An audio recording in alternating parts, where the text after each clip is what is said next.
नमस्कार, city centre show में आपका स्वागत है। मुंबई से मैं हूं पूजा भारद्वाज। शो की शुरुआत कर रहे हैं उत्तर प्रदेश की रिपोर्ट के साथ। उत्तर प्रदेश में 8 साल की एक बच्ची के साथ रेप के बाद गला घोंटकर उसकी हत्या कर दी गई।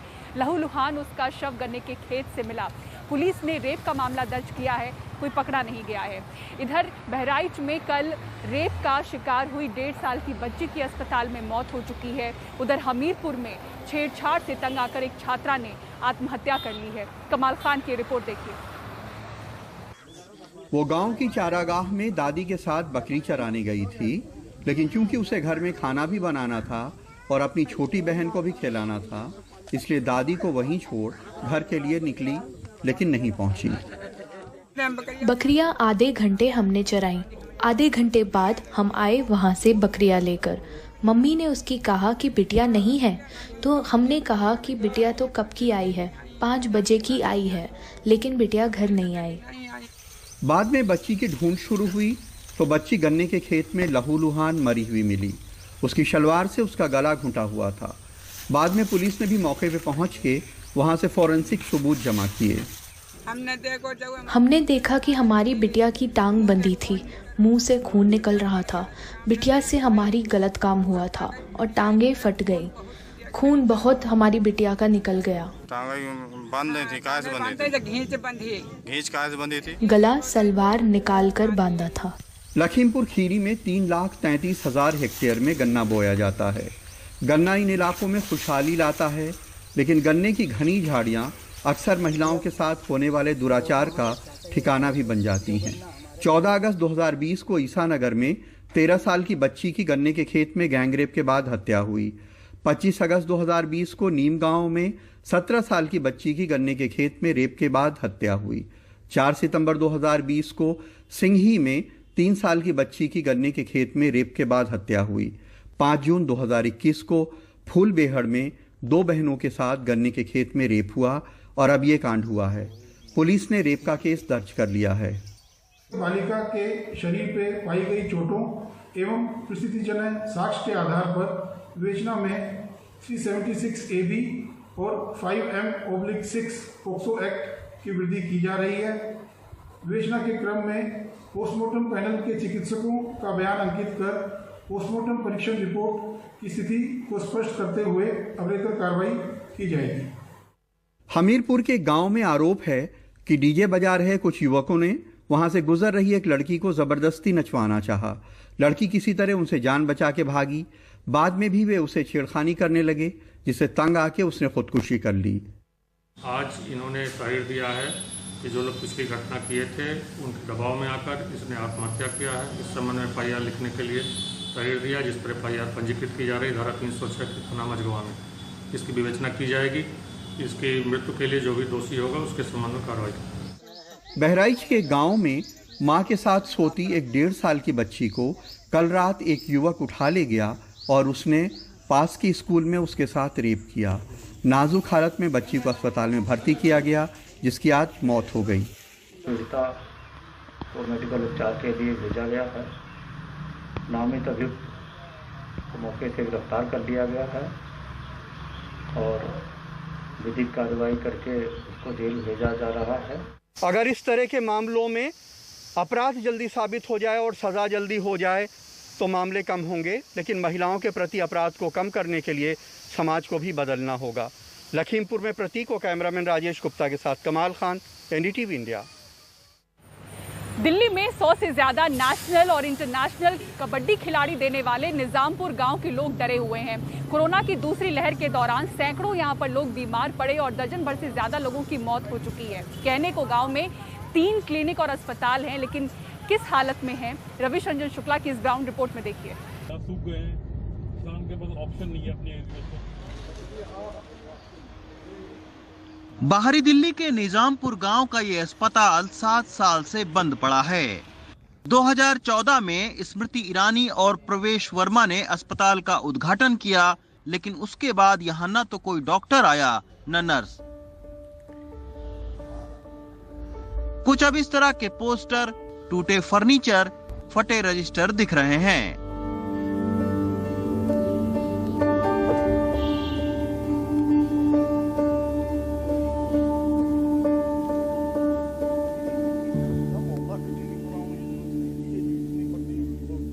बाहर अस्पताल की दीवार पर जमा विशाल पीपल का पेड़ बदहाली की कहानी कह रहा है, जबकि कोरोना की दूसरी लहर में इस गांव के दर्जन भर से ज्यादा लोगों की मौत हो गई।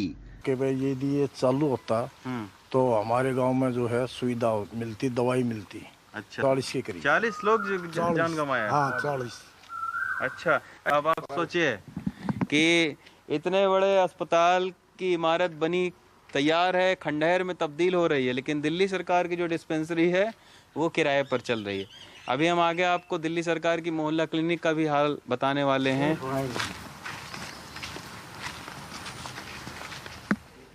नगर निगम के बंद पड़े अस्पताल की बड़ी बिल्डिंग से कुछ ही दूरी पर किराए के एक घर में दिल्ली सरकार का ये छोटा सा क्लिनिक है, जो फिलहाल 2 बजे के बाद बंद रहता है। ये कंपनी देखिए ना, कितनी ब्रांडेड इंटरनेशनल। लेकिन हमें गांव वाले अब दिल्ली सरकार के मोहल्ला क्लिनिक को दिखाने ले जा रहे हैं।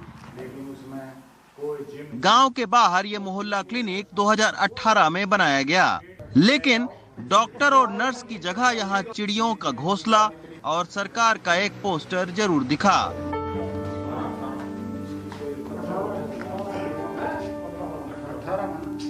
चोर क्लिनिक की टाइल्स को उखाड़ ले गए हैं। तो ये 2018 में बन के तैयार हुआ और इसका उद्घाटन करने आए थे सत्येंद्र जैन जी। यहाँ पे खाना वाना बना, इसमें एसी भी लगे हुए थे, बहुत अच्छा ये बना था।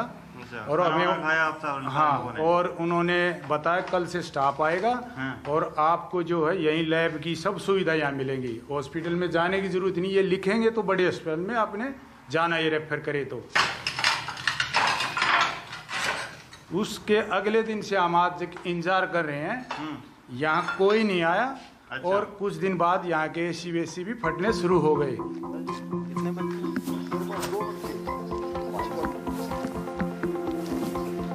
12,000 की आबादी वाले दिल्ली के निजामपुर गांव में 100 से ज्यादा राष्ट्रीय अंतर्राष्ट्रीय कबड्डी के खिलाड़ी रहते हैं, लेकिन दिल्ली के गांवों में कोरोना की तीसरी लहर को लेकर स्वास्थ्य सेवाओं की तैयारी जीरो है। हर बार इस बात को बोला जा रहा है कि दिल्ली में DDM लगा हुआ है, दिल्ली डिजास्टर मैनेजमेंट एक्ट। अगर डिजास्टर है तो फिर सरकारों को आगे आना चाहिए ना। आप हालत देख ही चुके हैं, गांव में जमीनें हैं, बिल्डिंगें हैं, कुछ चल नहीं रही। दिल्ली सरकार और नगर निगम बैठकर कोरोना संक्रमण से लड़ने की साझी रणनीति बनाएं तो शायद आपदा के वक्त बेड और दवा की इतनी मारामारी न हो। दिल्ली से मनोज ठाकुर के साथ Ravish Ranjan Shukla, NDTV India. Corona virus सबसे पहले और सबसे ज्यादा हमारे फेफड़ों यानी कि लंग्स पर असर डालता है। दूसरी लहर के दौरान इसका प्रकोप और ज्यादा दिखा। जो मरीज बचे हैं उनमें से कई ऐसे हैं जिन्हें लंग्स ट्रांसप्लांट की जरूरत है, लेकिन डोनर मौजूद नहीं है। ऐसे में इंतजार में लोग दम तोड़ रहे हैं। देखिए ये रिपोर्ट। ये लंग्स का CT स्कैन है। स्क्रीन की दाईं तरफ दिख रहा ये स्कैन ऐसे कोविड मरीज का है जिनके फेफड़े पूरी तरह से खराब हो चुके हैं। ऐसे मरीजों की संख्या बढ़ रही है जिनके फेफड़े इतने खराब हो चुके हैं कि उन्हें बदलने की जरूरत है। लंग ट्रांसप्लांट की दरकार वाले मरीजों की कतार लंबी होती जा रही है, जबकि डोनर नहीं मिल रहे। कोविड की वजह से जो पेशेंट्स जिनको लंग ट्रांसप्लांट की जरूरत पड़ रही है उनके नंबर्स ग्रेजुअली बढ़ते ही जा रहे हैं। हमारे पास बहुत सारे क्वेरीज आ रहे हैं, बहुत सारे patients in Maharashtra and out of Maharashtra जिनको लंग ट्रांसप्लांट की जरूरत है। ऑल्दो ये नंबर ऑफ ट्रांसप्लांट्स अभी कम है, मगर उम्मीद ये की जा रही है कि जैसे ये वेव्स बढ़ रही हैं, नंबर ऑफ पेशेंट्स जिनको ट्रांसप्लांट की जरूरत होगी वो बढ़ते जाएंगे। फिलहाल हमने एक पेशेंट का ऑपरेशन किया है जिसको पहले कोविड निमोनिया था और वो आईसीयू में एक्मो पे काफी समय था।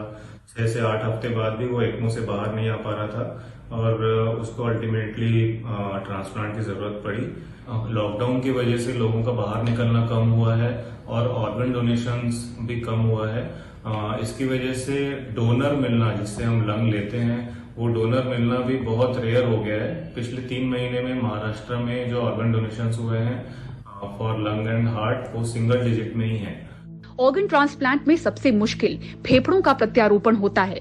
फेफड़े अन्य सॉलिड ऑर्गन के विपरीत पर्यावरण के संपर्क में होते हैं, जिससे उन्हें आसानी से संक्रमित हो जाने का खतरा होता है।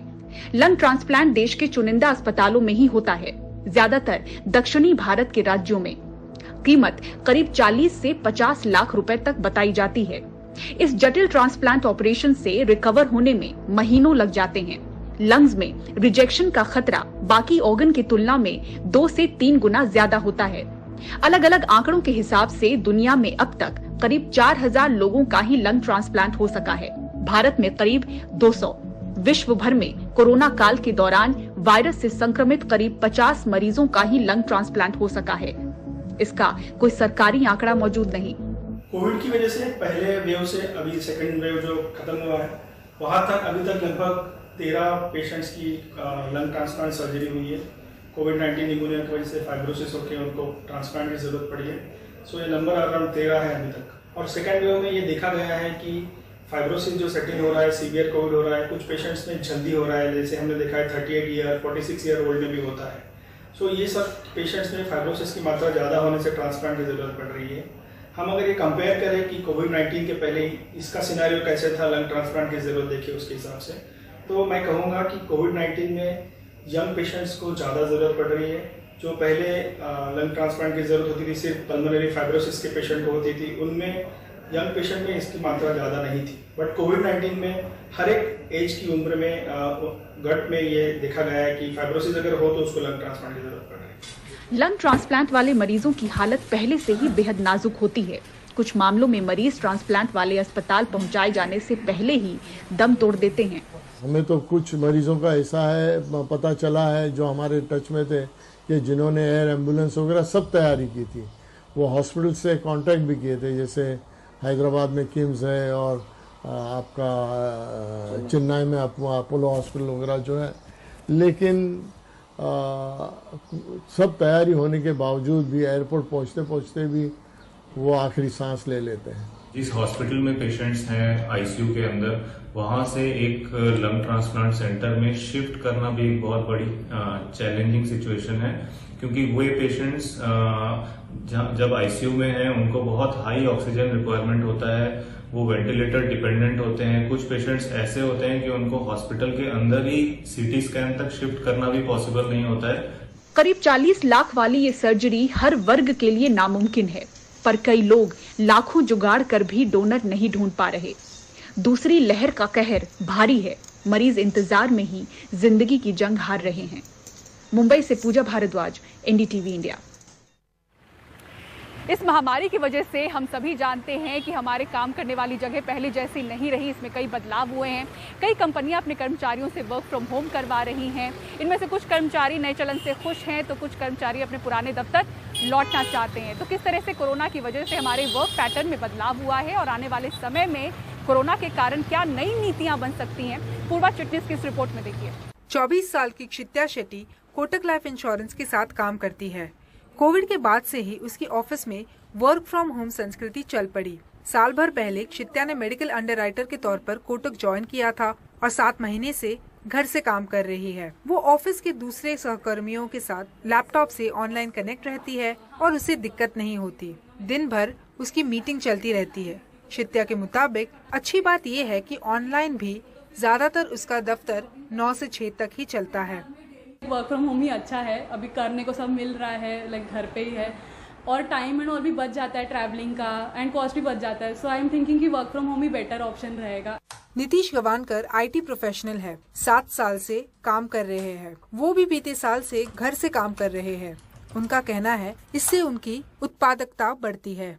मैं अपने परिवार को वक्त दे सकता हूँ बिना अपने ऑफिस के काम पर असर डाले। घर से काम करने में मुझे अच्छा माहौल मिलता है जिससे प्रोडक्टिविटी बढ़ती है। लेकिन हर किसी को ये रास आए ये जरूरी नहीं। प्रियंका श्रीराम ई-कॉमर्स कंपनी में है। उसके ज्यादातर कलीग घर से काम कर रहे हैं, लेकिन प्रियंका ऑफिस से काम करना पसंद करती है। उसका कहना है घर में ध्यान भटकता रहता है। मुझे ऑफिस से काम करना पसंद है। ये काम करने के लिए सुविधाजनक है। मैं अपने परिवार के साथ रहती हूँ। यहाँ पर हर समय 5 से 6 लोग रहते हैं। मुझे यहाँ सहज महसूस नहीं होता। हाइब्रिड मॉडल, अगर ये हाइब्रिड ऑफिस काम करता है, सिर्फ ऑफिस या घर से काम करने के बारे में ना सोचें। ये तीसरी जगह का कॉन्सेप्ट है। आप इसे सैटेलाइट ऑफिस या जो चाहे कह सकते हैं। मैं इसे थर्ड प्लेस कहता हूँ। इंडीड इंडिया ने एक सर्वे किया है जिससे पता चलता है कि वर्क फ्रॉम होम उभर रहा ट्रेंड है और कंपनियां दूर दराज के लोगों को भी अब नियुक्त कर पा रही है। सर्वे के मुताबिक अप्रैल 2020 के मुकाबले अप्रैल 2021 में 967% वर्क फ्रॉम होम बढ़ा है। हालांकि 67% भारतीय कंपनियां घर से काम करना पसंद नहीं करती और 70% मझोली कंपनियां भी इसे पसंद नहीं करती। ज्यादा से ज्यादा कंपनियां अपने कर्मचारियों को चुनाव का अवसर देंगी। कुछ काम ऑफिस में करना चाहते हैं या पूरा काम बाहर करना चाहते हैं। जाहिर है ये ऑफिस में उनके काम पर निर्भर करेगा। कोरोना महामारी के चलते अलग अलग काम करने के तरीके सामने आ रहे हैं। एक हाइब्रिड मॉडल भी सामने आ रहा है जहां पे लोग दफ्तर से या फिर घर से काम कर सकते हैं और अगर सर्वे की माने तो आगे जाके यही तरीका लोग पसंद भी करेंगे। मुंबई से कैमरा पर्सन अशोक महाडिक और प्रवीण जी रोहित के साथ Purva Chitnis, NDTV India. City centre show में रुक रहे एक ब्रेक के लिए। ब्रेक के बाद आपको दिखाएंगे चोरों ने किस तरह से 55 लाख की चोरी को अंजाम दिया।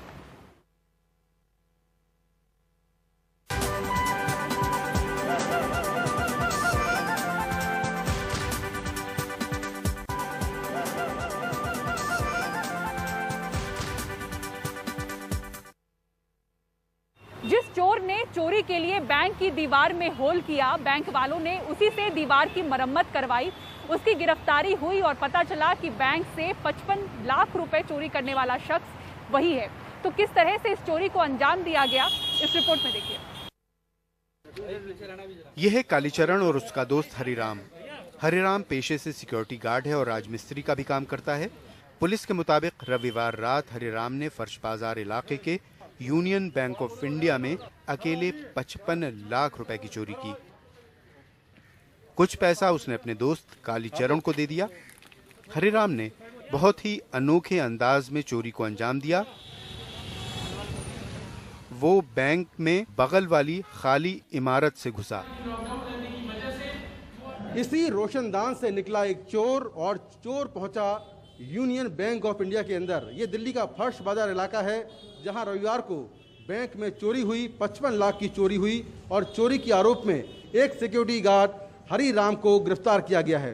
दरअसल हरिराम पास में ही सिक्योरिटी गार्ड है और पुलिस के मुताबिक उसने अकेले इस पूरी चोरी को अंजाम दिया। पहले वो छत के रास्ते इस रोशनदान तक पहुंचा, पीछे गेट है, उसने गेट का लॉक तोड़ा और फिर इस छोटे से होल से निकलते हुए वो यहाँ कूदा और यहाँ कूदने के बाद ये जो सामने दीवार है, ये दीवार बैंक की दीवार से बिल्कुल सटी हुई है।